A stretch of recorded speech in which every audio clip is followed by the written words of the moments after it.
All right, what's going on, you guys? After the success of the front squat video, I figured we could make a video going over some of the strongest strict presses of all time. Now, there's a little bit of discrepancy in like form standards on the front squat video. Hey, are we front racking? Are we cross gripping? What kind of depth are we talking about between the power lifters and the strongmen versus the weightlifters? But for the most part, we're kind of looking at the same exercise. The same cannot necessarily be said on these strict presses because there's a lot of different kind of form standards that all fall into the same category of strict press. Are we starting from the collar? Are we going to a true lockout where we're getting our head through? Are we starting with a float? Are we falling away from the bar? Are we starting leaned back and coming forward? Again, what is our lockout standard? And this is going to inform how much weight is on the bar quite a bit. I have done a lot of research on this. I'm pretty familiar with strict pressing numbers. I'm a bit of a strength enthusiast. So I figured I would show you guys some of the videos that I'm aware of. If you guys think that there's any that should be in here, please leave them in the comments. This is very much not a definitive list. Similar to the front squats, I was pretty confident. I was aware of most of the guys on video that have ever gone north of 7, right? Now, there was guys you could, hey, why didn't you include this guy in the mid 6s? There was too many to include in the video, but like the degree to which that acted as a definitive list, definitely more than today. I'm aware of a fair few guys that are not on this. If you believe they deserve the shout and to be on here, let me know in the comments. I'm very curious who you guys would kind of include this, which kind of form standard you're most fond of. A lot of us are going to lean towards like, hey, man, the Olympic style overhead, or not the Olympic style press, which we're going to get to, but the kind of overhead press we do to support our push press, I like that quite a bit. So we're kind of starting with the most rigorous standard and then moving slightly more rigorous as the videos go on, though it's not a definitive order. So we have Berestov here, very accomplished, I believe, Russian weightlifter. Do not know the year this was done. Posted 15 years ago. Like we talked about, this is the most rigorous standard we're going to be lifting to. We're starting from the collarbone, and not only are we starting from the collarbone, we're starting with an upright torso, which is different than starting from the collarbone, but we're kind of preloaded, laid back. Now, this is not the way that you strict press the most weight. This is the way that you strict press to support your overhead with leg drive, be that a push press or a jerk. And that is why someone like Berestov or Klokov, who we're going to touch on next, while they have the lighter strict presses on this list, could actually out push press some of the monster strict presses we're talking about later. Bromley's talked about this a good bit himself, is there's guys who specialized into the positions that are rewarded for a maximal strict press, but then those positions don't scale. That slight backwards lean, we're not going to be able to effectively use our quads anymore. So someone like Klokov with this 162 kilos, so something in the neighborhood of like 350 to 360 pounds, to the highest form standard possible, plus from the floor, which does make it a bit more difficult, right? Started from the collar, and the head is coming through early to a rigorous overhead position. While that is one of the lighter strict presses on this list, he has one of the heaviest push presses on this list, and probably, bar maybe one of the last guys, has the heaviest weight to overhead, so jerk, which also includes strongman, where jerks are legal. It's the most weight overhead. So you can talk about like, maybe this isn't the pattern to strict press the most weight possible, but this is the pattern to support an overhead with leg drive, and I'm pretty fond of this technique. I just think it looks nice. Klokov here probably has one of my favorite strict presses ever, with that 350, 360 number right there. I'll show my hand. That's probably my favorite strict press ever. Again, kind of in this category of most rigorous form, though this one's a little bit different. We have Mart Syme, who one of the strongest weightlifters ever in terms of kind of assistance work in the gym. Biggest back squat ever done by a weightlifter to my knowledge, or at least an active competitor. You can definitely get into the argument there that Shane Heyman did like 960 in a powerlifting meet, but he was powerlifting at that point. But yeah, here we have 150 kilos for 6, so 330 pounds for a set of 6. You will notice that, okay, there's a little bit of dynamic motion going on the first rep, and then the rest of the reps are using a little bit of stretch reflex. What would this look like started dead from the collar? Who knows? But still wicked strong nonetheless, right? Same thing, started from the collar, somewhat upright torso, head is coming through as early as possible. now we can start getting into like different form standards, right? You have guys who, okay, we're going to heavily prioritize staying upright, but we don't need to start from the collar, as bigger, stronger dudes tend to lose that ability. Some of the guys with the strongest shoulders. We got Alvin LSU, which I've actually followed this guy for ever. I believe he's based out of New York, or was, and I know some people that have trained at the same gym as him. So I was aware of this guy being one of the best strict pressers of all time for a hot minute now. But the Sika guys also found him and have posted about him, so I don't get my shine. Also, his Instagram has gotten quite a bit bigger than it used to be. So I don't get my cool in early card here. But very, very upright torso. Obviously not starting from the collar. A little bit dubious on the lockout, right? We're not pushing the head through. We're not supporting the weight with the upper back, but still not a terrible lockout. One of the more impressive strict presses of all time, in my opinion. Due to that, okay, we are prioritizing the upright posture as part of what a good rep is, right? Similarly, I've always thought this set by Bobby Thompson was pretty up there. Again, reasonably high priority of maintaining an upright posture, right? As opposed to a press with a layback or a press with a layaway or starting from a lean back position. He does lay away a bit as the set goes on, but still wicked, wicked impressive. Again, maybe not the most rigorous lockout standard. That's why this video is kind of interesting compared to the front squat one, is there's so much room for debate of what's more impressive, whereas there was a little bit less room for debate on the front squats. These, you know, it's truly whatever you like the most, whatever you find the most impressive. Now, we're all biased, and I think a lot of guys who still have their ability to front rack will say that the guys pressing from the front rack are more impressive, and yeah, that's fair enough. Here's one that maybe some of you guys haven't seen. We're going to have to wait for this to loop because he does a freedom hold here at the end, which, as you've heard me mention, I'm a bit of a stickler for a good lockout, driving that bar back so it's like over your midline. You're holding a lot of that weight with your upper backs. You're not just holding it out in front of you briefly with your front delts and your triceps. I find that rigorous standard to be more impressive. So Jesse Nelson here is a 230 strongman. Obviously, he's cutting to 230. So let's just say he's walking around 255, 260 here. Still one of the lightest guys on this list. I believe he's done a little bit heavier than this as well.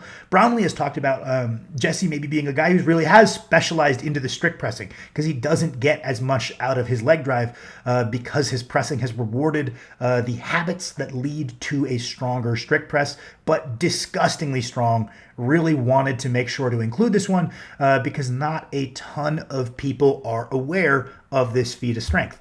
Now we can move on. Okay, well, let's say we really like starting from the collarbone dead, but we don't necessarily mind layaway. We're not prioritizing staying upright during the press, and we want a good lockout. Then you probably have a good shout for this being the strongest overhead press of all time, back when the clean and press was contested in the Olympics. And again, the clean and press is so hard to compare lifts. It was literally dropped from the Olympic. It's like people are under the impression it's just the lean back that led to people like, oh, that makes it difficult to judge. It was also like, what is so much knee bend that it shouldn't be allowed? And there was corrupt judging because I believe Alexiev also did this 500-pound clean and press, but his is a push press. If you watch his knees, it's pretty stout, the amount of weight he's getting out of bend at that knee joint. So it kind of ties into what we're talking about in this video. Is it is tough to compare between strict presses, this being one of the best of all time. This goes to show that if this was still a contested event where you had federally funded programs and professional athletes looking to work on it, if this is what guys were hitting in the 70s, if this was still in the Olympics, our standards for strict presses would be so much higher than they are now. The fact that this is from the floor, even if it is a relatively easy clean, just like with Klokov, that is more difficult. You can't position yourself in the perfect ways you can on a press from the rack. Very minimal bend at the knees, if any, a very rigorous lockout standard. This, to me, is maybe the strongest overhead press ever done, even though we're kind of blanketing a bunch of different movements into this discussion. All right, what do I have next? Ooh, so this is Shane Germain. I don't know if he weighed 89 kg here. I think he maybe... I don't know. He looks a little heavier than 89 kg, but one of the lighter strongmen to ever have strict pressed north of 400 on a log. So around 420 pounds, 190 kilos. Again, we talk about different form standards. This is a different form standard where, okay, when we start leaned back, we really row into our lats like we're doing the bottom of a lat pull down. We're flexing our glutes to create a lot of stability, and then we don't fall away from the bar as we press. We actually come forward from the start of the press. And like, I like how this looks more than pressing and then falling away. People would say, yeah, but it's a standing incline press. That's easy to say. It's a lot harder to do. You're welcome to try to standing incline press as much as you incline. It's definitely a little easier said than done. This is a great lift, sick lift. I don't know exactly what he weighed here. I've always kind of been dubious of the 89 kilos at this point. Think he's a little heavier than that, but fucking sick lift. Then we get probably one of the more famous strict presses of all time. And again, you just get into all of these minutia of like, okay, well, we're comparing these similar lifts. Is Shane's more impressive or Larry's, right? Shane did it from the floor on a log. Larry's doing it on a barbell from a rack. Again, pretty heavy layback, but not actually less layback than I remember. But he's using a stretch reflex where he walks it out at the chin, comes down, gets the stretch reflex, drives to like a lockout standard. Definitely one of the strongest strict presses of all time. Disgustingly strong, but like how that stacks up against there's quite a few guys in strongman who are maybe a little bit lesser known with 400 to 440 strict logs in training that I could have included in here. And again, it's very hard to make that comparison. Now, again, talk about standards. We have Wall Street weightlifter, something Rubio. I don't remember his name. Really, really impressive lifter, but there's a lot of action at the knee on this. He's got some cleaner 365s. Again, one of the lighter guys on this list. Started from the collar. Pretty medium layback. I've got a theory that his strict presses are always filmed from the front for a reason, and that's no disrespect to him. I do the exact same thing. And a little bit of action at the knee if you watch when he actually initiates the press, but still wicked strong. Wanted to include this in here because he came to mind on that list of like, especially if we're talking sub 300 pound dudes, like 250 pound guys around that 400 mark. It's looking pretty few and far between. You have Jesse Nelson maybe at the top. I want to say Sebastian Oreb around 385. Wall Street weightlifter at 390. Just a wicked lift that I kind of wanted to highlight. And then we have like talking about different techniques. Again, you're going to see a lot of like directly from the front and directly from the back angles. I don't think people are trying to trick you and hide. It just gets you out of a few negative comments from people that don't know what they're talking about. I think Ivan's backwards lean here is pretty substantial. You can get a little glimpse of it in the mirror here, but this is actually like, this is the technique that I advocate for to strict press the most weight. Now, could he get a ton of weight out of his leg drive here? No, because he's actually not in a position to keep his torso stacked and effectively use his quads to drive a weight overhead. But is this the way to put the most weight over your head without a knee bend? Yeah, potentially. Like I talked about the things that Shane does really well, right? Quads are tight, glutes are flexed through, lats are rowed in at the bottom to create this very stable environment to get a big drive off the chest. You pull it into the collarbone. It's actually almost easier if you know how to do these cues to start it from lower because you have more distance to accelerate, assuming you're a very muscular man like Ivan is, before you start getting to your sticking point. This is disgusting. Again, 420 pounds, I would say much more rigorous than Larry Wheels. Not my favorite lockout standard, but not bad. At least the elbows are getting fully locked. He displays a little control of the weight. Ivan is just a absolute fucking freak of not so nature, so I wanted to include that in here. Now here, again, this one ranks pretty high for me in terms of all-time impressive strict presses done in a competition, done from the floor. Any of you who have done a continental clean, even though Eddie makes this look pretty easy, it takes a lot out of you, and it's a hell of a lot harder than pressing that same weight from the rack. And true strict press, there is just about no action at the knees or the hips here. Again, this angle looks really nice. He's probably in a pretty heavily laid back position there, kind of similar to what we saw with Shane Germain and what we saw with Ivan. But he comes all the way forward to get his head through. Just a sick strict press. So many things about this make it rank pretty high all time. I wish somebody paid Big Z to contest a strict press because I think at his best, we might be looking at one of the most rigorous standards around that like high 500 mark. Now, we're going to get to the two guys that maybe a lot of you guys had in mind clicking on this. We have the man himself, Andrew Richard. And again, it all comes down to like what form or what standards are we talking about. Andrew Richard has done, I think, 525 to a non-lockout, but strong as all hell. I picked this fast 500 just because it's fucking disgustingly strong. We're picking straight up off the rack, so we're actually trimming energy on a walkout too, which maybe early in training doesn't make a big difference, but when we are chasing these really, really heavy absolute weights, the pick straight to press will be something favored to get a little bit more weight on the bar. You saw Wall Street weightlifter do this with his jerk blocks as well. So we're saving a little energy there. Starting in a laid back position. Again, this is probably the technique we're looking at. He doesn't fall away from the bar very much either, but he's starting rode into those lats, hips are pushed forward, and he keeps his eye on the bar until it's locked out. And again, maybe that's not the technique to support a push press, but it is the technique to do nasty strict presses, especially if you learn how to create that stability with your glutes and your lats. It will take a little bit of the demand off of your lower back. Not the best lockout in the world because he's getting the elbows locked, but he's not getting the head through part of the lockout. Kind of that controversy with Mitch Hooper. Like, okay, well, my elbows are locked and my head is through, but I'm still leaned back. Is that a lockout as written? Yes. Maybe we should amend that to be stand upright. But easily one of the strongest strict pressers of all time. I guess I'll just show you for those not familiar. Here's the 525 to, yeah, a pretty dubious standard, but disgustingly strong. His behind the neck presses started from the front. Are some of the strongest feats of shoulder strength I've ever seen, and it's not even close, where he brings it from the front to, honestly, he's getting to ear level, which is where a lot of guys, a hell of a lot less developed than Andrew Richard, train their behind neck presses to, and he's taking 405 for reps strict. So he does actually have the upper back strength. Some of these guys are losing the weight forward because they don't have the upper back strength to drive that bar back and hold a heavy overhead position. He seems to actually have the ability to do it. He has the upper back strength to be in a decent overhead position.